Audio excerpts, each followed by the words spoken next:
Darfur, the world's worst humanitarian crisis, according to the United Nations. More than 2 million people forced to flee their homes in what's widely portrayed as an ethnic conflict.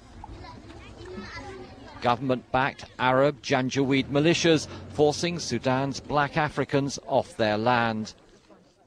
But climatic changes may also be a factor. This is a region where water's getting scarcer and arable land shrinking, pitting Arab nomadic grazers against the predominantly black farmers.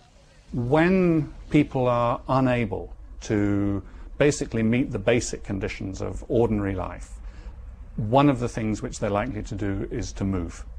When they move to areas, in a lot of the cases that we're talking about, they'll be moving to areas which are themselves already pretty resource poor. So there's not enough to go around in the place they're coming from, and there's not enough to go around in the place they're going to. It's a recipe for conflict. The effects of climate change can take many forms. For some, rising sea levels, others more extreme weather and severe hurricanes, elsewhere droughts and water shortages, all of which mean greater competition for land and resources.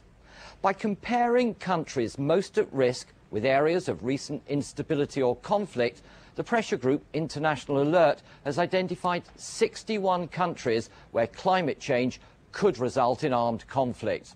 Half are in sub-Saharan Africa, but the list also includes Israel and its neighbours over water shortages, and Bangladesh and India due to land loss from rising sea levels. Bangladesh is already one of the world's most densely populated countries, regularly subjected to devastating floods and storms.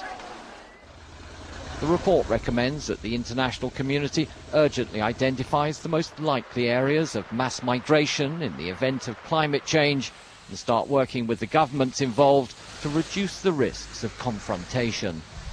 Michael Voss, BBC News.